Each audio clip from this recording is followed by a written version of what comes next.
As independent podcasters, the very last thing any of us are thinking about is getting sued by none other than the guest that we bring on. Why would they sue us? So today I've got 10 strategies that you can use right now to ensure that doesn't happen.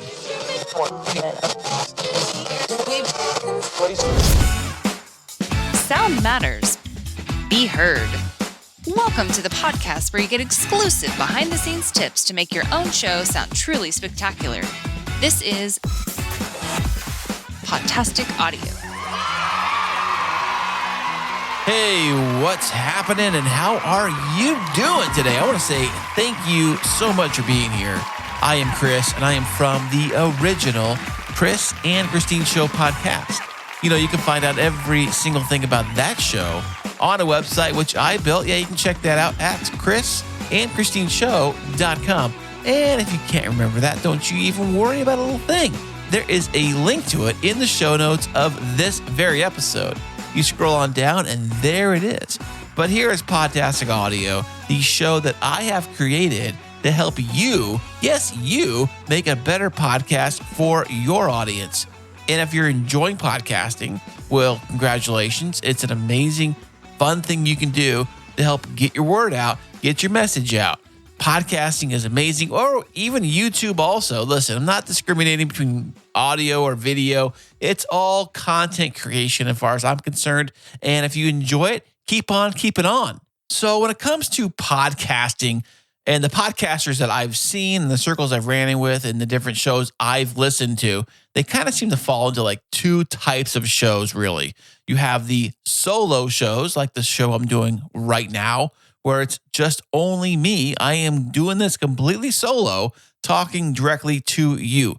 There's nobody else here. There's nobody else on the line or on the Zoom call or anything else. I'm not doing a chat room. I'm not doing a live show. I'm just talking directly to you into the microphone, making it very simple, very easy. It is completely solo today. Now, the other side of that would be if I had a guest either in the same room with me or, done remotely or so on and so forth, however you do it. The Chris and Christine show is kind of a combination of both. Yes, the two of us are in the same room, so I guess it's not really a solo show, and we do bring on guest interviews. Now, we've had a big string of guest interviews that booked with us over the next 2 or 3 months, and we've kind of evolved our booking process where we only have an availability to record guest interviews on certain days, and if the guest, for whatever reason, cannot seem to make that day or hour that we've chosen, then that's too bad. We're not going to have them on the show, and that's just the way it is. But we were doing 2 guest interviews this last weekend, and as I'm recording the guest interview, Christine is in the same room with me. We're both in the same room, and we have the guest coming in remotely on their side. As I'm recording this, I'm thinking like, wow, we've really evolved the show. I know now there's a lot of cool ways that you can physically like record guest interviews and make it very simple to do all this kind of stuff.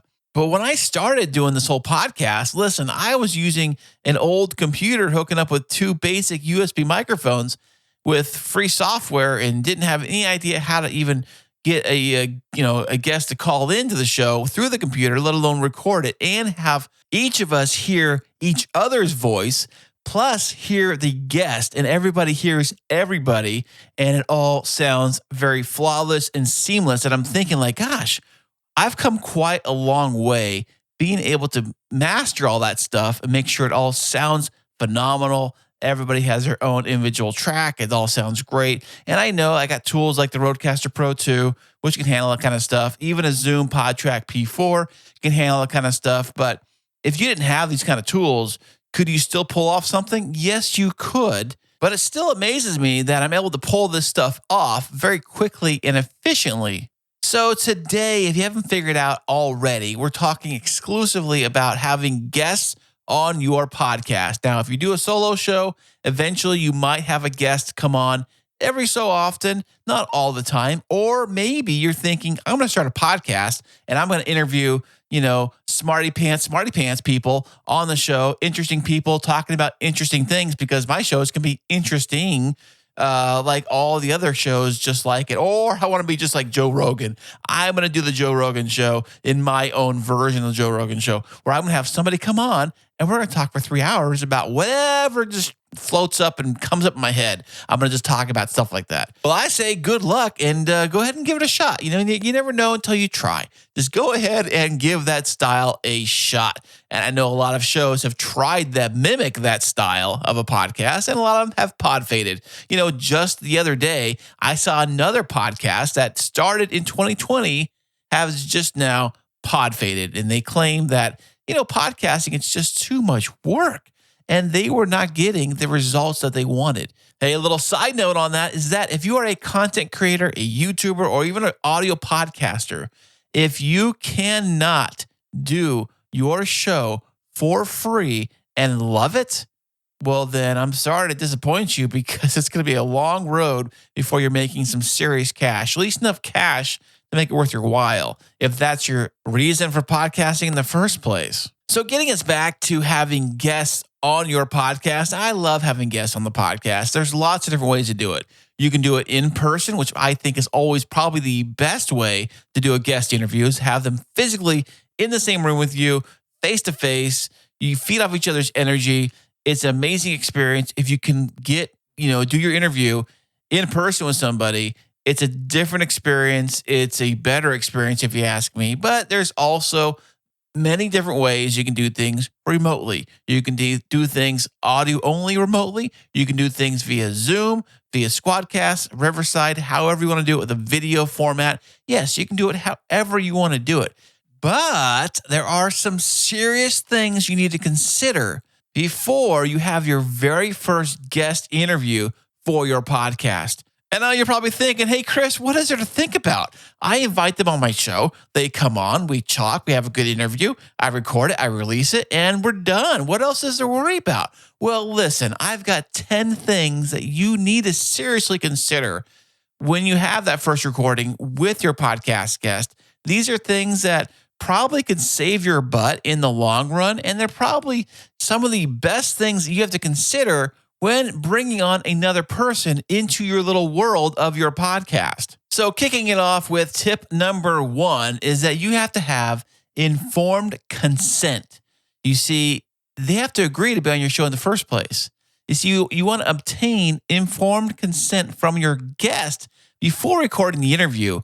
Clearly explain the purpose of the recording, how it will be used, and obtain their agreement in writing via a release form. Now, I'll get more into that later. This way, if they say, oh, I never said you can record that, I never agreed to doing any of this stuff, that way you have it before you press record, so everybody's on the same page and everybody knows what's going on here today. Moving on to number 2, speaking of recording, you want to know the appropriate recording laws when it comes to recording somebody for the purpose of playing it back. Obviously, a podcast interview would fall into this category. So just assume that wherever you are or wherever your guest is, just assume that there are certain laws that say they have to be told up front, yes, I am recording this call. This interview is being recorded, and we're going to use this for the purposes of our podcast, fill in the blank, whatever it is. You should get very familiar with all the local recording laws, whether it's federal or local, regarding recording conversations. You see, some jurisdictions require the consent of all parties involved in the conversation, meaning that you're covering your butt and you're letting them know ahead of time, I am recording this conversation and it will be replayed later, but we are recording this. Are you okay with us recording this? Everything I'm talking about today is basically about covering your butt in case the guest does not like your show, does not like what's being said, or perhaps maybe tries to sue you later down the line. So moving on to number 3. Speaking of which, it's release forms. Now, having a release form does help save your butt in case it has to go to court. And they do try to sue you for something that was said or how it was used or whatever. You see, if you have a release form that will cover the use of the interview recording, including distribution through your podcast, Clearly outline the rights granted by the guest and any limitations on the use of the content. You want to be very clear when you have a guest. You tell them this is what it's for and this is how it's going to be used. Are we cool? Is everybody cool? And for the most part, they usually are. Okay, so moving on to number 4, the fourth tip on what you need to do to prepare yourself for a guest interview is to respect privacy. You got to be respectful of your guest's privacy. Avoid asking intrusive or sensitive questions unless they have been explicitly agreed to discuss these topics. You know, sometimes if a guest come on and we like to ask them and say, hey, what are you okay talking about? What are you not okay talking about? You see, you want to consider editing out any information that can compromise their privacy. You know, maybe they work for some big company and they don't want the company to know that they're on a podcast because perhaps maybe on that podcast, they said some, trashy things about that company and they don't want it to go back to them, that sort of stuff. Or maybe they want to use an alias on your podcast. However the guest decides to do it, you want to, be cool and say, yeah, I will agree to do that. Your name's not John today. Now today your name is Mike. And Mike, you don't live here, you live there, and that kind of stuff. Basically be cool about it. And that's basically what you got to do with step number 4 here. Now, moving on to step number 5, when it comes to bringing on a guest to your podcast, you really want to set the expectations of the podcast. See, you want to clearly communicate the format and style of the interview to your guest in advance. Get them an idea of what the show is about, who your audience is, who you're talking to, the style of the interview. We do that too with our show, The Chris and Christine Show. We'll tell the guests, this is what the style of our show. It's very conversational. We're going to be, feeding off each other. There's going to be lots of follow-up questions. We don't have a ton of questions written down in advance. All we have is a few bullet points to go off of, kind of like a springboard to get the show rolling, but that's how we do it. Hey, this also might be a good place where you can tell your guests, you know what? Hey, I don't edit anything. So anything you say right now is going to go raw. This is going to be a raw recording. We're going to keep it real. We're going to do it Rogan style. Yeah. So it's going to be a raw, unedited recording, going to put out there in the podcast player. So whatever you say is what it is, and let you know right now, this is how I do the show. Okay, now moving on to tip number 6 when it comes to bringing on a guest to your podcast. This is probably a major one. We all should be very well aware of our recording environment, not only for you, the host, but also for your guest. You want to tell your guest, hey, maybe have headphones on, maybe use a decent microphone, and maybe, just maybe, do the show in a quiet environment. Is that too much to ask? Can you possibly turn the TV off in the background? Can you possibly close the door and have the dogs maybe just outside the room, not in the room barking with you as you record the show? Or just maybe don't do the show from a busy, park or playground or something, unless that's your show. Maybe that's not your show. I don't know. I'm saying let your guests know that, hey, we're going to be recording this. It's going to be audio, maybe video too, but, basically have a decent environment. You would not believe how many guests would come on to our show or any of these shows and just assume it's just a regular, normal Zoom call or some regular phone call, and they don't even consider all the background noise, or they got the window open in the street down below, or they got the TV on in the next room. Like, come on. I mean, you know what? You got to deal with what you got to deal with. I mean, not all guests are cool, but just let them know up front that we are going to be recording and we want to have the best sounding version of you we possibly can get. Okay, moving on to tip number 7, and that is transparency. Now, you want to be transparent with your guest about the recording process, obviously.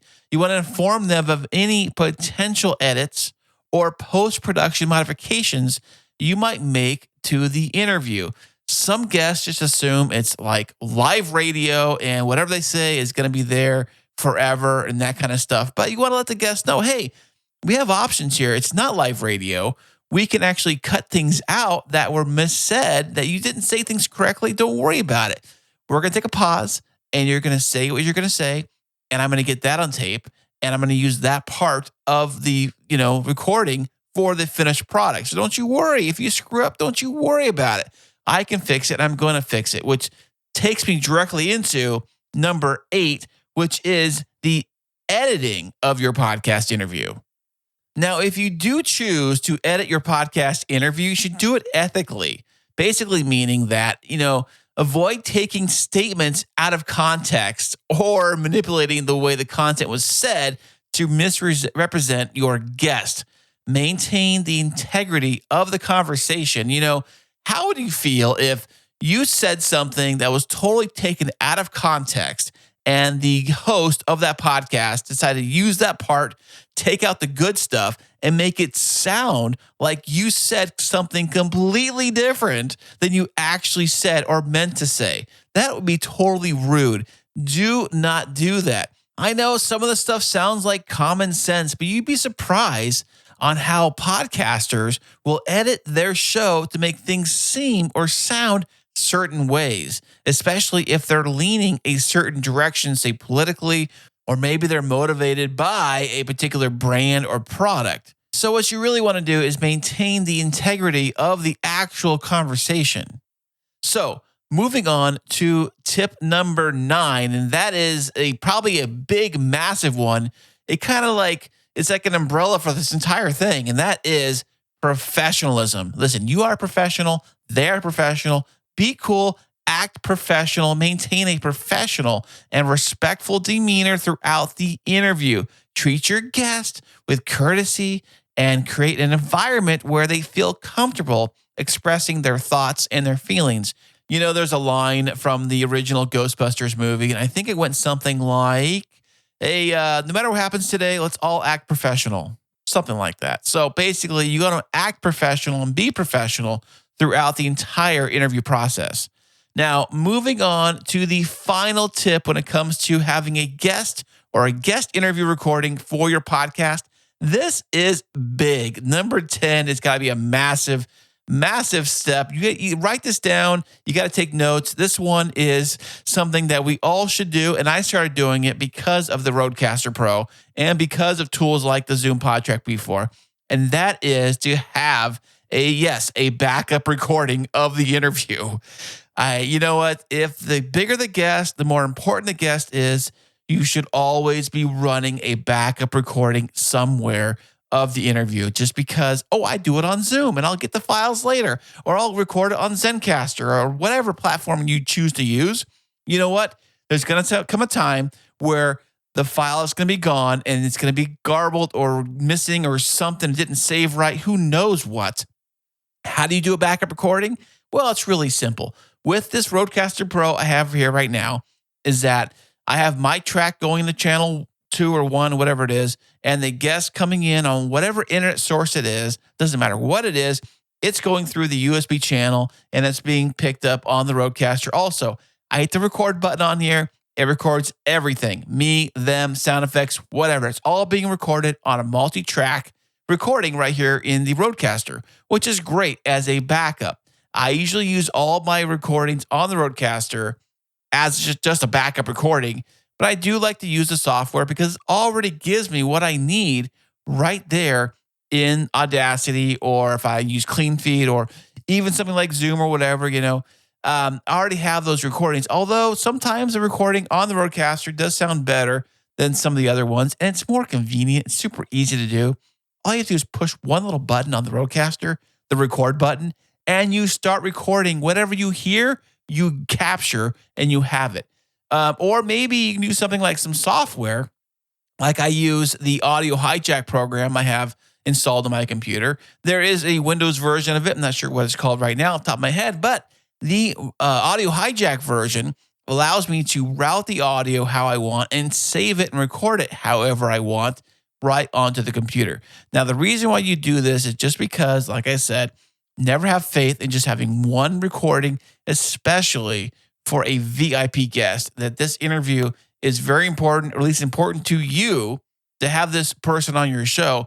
This guest interview might be your only shot at recording this person. So why not have a backup recording going at the same time? So those are the 10 things you need to consider when you bring on a guest to do a guest interview for your show. And I know a lot of podcasters don't even consider doing any of these things at all, ever. Hey, listen, I hope that every podcast guest you have on your show goes incredibly smoothly. I hope it goes well, and I hope you stay out of court and they don't try to sue you or something like that, because going to court is not fun. Even if it's something simple, even if you think you're in the right and then you can totally win the case, going to court costs money and time. And let me tell you, time and money are two very important currencies we do not want to be wasting. And to ensure that you stay out of court yourself, if you do guest interviews for your podcast, that is to possibly have a podcast release form that they fill out, and you have everything curated specifically to your podcast. Well, you know what? You're in luck, because I just created one that can be used for any podcast covering any guest on any topic. Now, I probably should sell this podcast release form, but what I'm going to do for you is I'm going to give it to you for free. It's my way of saying thank you for listening to this podcast. If you'd like your own copy of this podcast release form, all you have to do is email me at podtasticaudio@gmail.com and say, hey, Chris, I would like a copy of your podcast release form. And I will send over a PDF of that form. This is my way of saying thank you so much for listening to this podcast. I want to give back to you. And how can I do that is creating something you physically can use.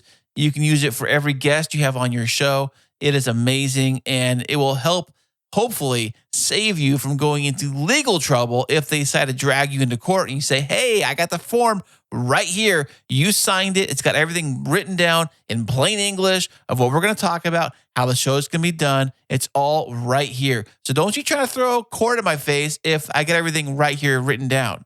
So if you want your very own free copy of this official podcast guest release form, you need to email me, and email me to podtasticaudio@gmail.com. I look forward to your email. I want to say thank you so much for listening. It's been a pleasure being able to do this podcast for you so you can create that amazing podcast.